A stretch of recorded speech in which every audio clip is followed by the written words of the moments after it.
Hello বন্ধুরা, তোমার সকলকে স্বাগতম তোমাদের চ্যানেল ডব্লিউবি প্রাইভেট টিউশনে। আজকের এই ভিডিওতে আমরা রায়ামার্টিন প্রশ্নবিচিত্রা 2025 সপ্তম শ্রেণীর পরিবেশ ও বিজ্ঞান বিষয়ে যে তোমাদের প্রথম ইউনিট টেস্টের জন্য 12 নম্বর স্কুল রয়েছে 206 নম্বর পেজে, তো এই প্রশ্নপত্রের সম্পূর্ণ উত্তর নিয়ে আজকের এই ভিডিওতে আমরা আলোচনা করব। তো চলো ভিডিও শুরু করা যাক। প্রথমে তোমাদের হচ্ছে ফিজিক্যাল সায়েন্স, ভৌত বিজ্ঞান। একের দাগে বলছে সঠিক উত্তরটি নির্বাচন করে লেখো। একেরটা লিন তাপ পদার্থের অবস্থান্তর ঘটায়, স্বাভাবিক বায়ুচাপে গলনাঙ্কের অস্তিত্ব নেই। কর্পূর। বলছে পদার্থ কোন কণাটি পদার্থের রাসায়নিক ধর্মের জন্য দায়ী? ইলেকট্রন। পদার্থ কোনটি মৌলিক অণু? Chlorine Cl2। নেক্সট হচ্ছে দেখো দুইয়ের দাগের একেরটা মৌলের সবচেয়ে কম যোজ্যতা ড্যাশ হতে পারে 1। পদার্থের অবস্থা পরিবর্তনের সময় পদার্থের উষ্ণতা অপরিবর্তিত থাকে। জলের বাষ্পীভবনের লিন তাপ 537 ক্যালোরি পার গ্রাম।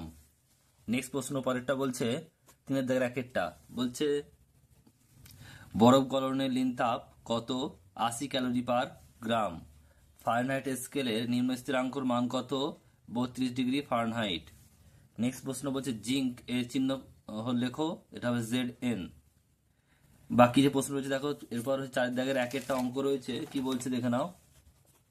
কোন উষ্ণতায় ফারেনহাইট স্কেলের মান 68 ফারেনহাইট হলে সেলসিয়াস কত হবে? আমরা কি জানি, C/5 = F-32, F-32/9।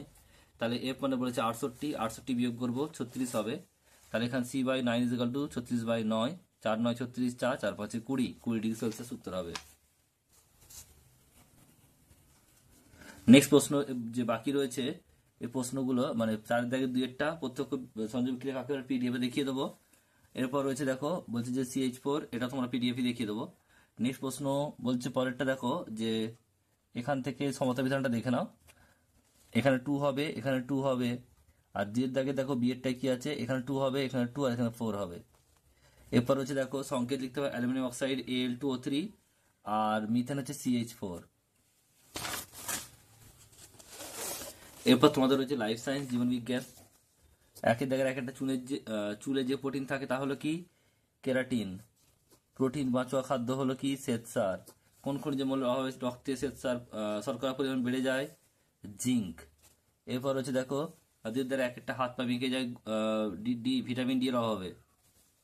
নেক্সট সবুজ উদ্ভিদের শ্বাসকষ্টে উৎপন্ন অক্সিজেনের উৎস জল। হলুদ, মিষ্টি বা সস্তা বিরিয়ানিতে কোন রং ব্যবহার করা হয়? এটা হবে মেটানিল ইয়েলো।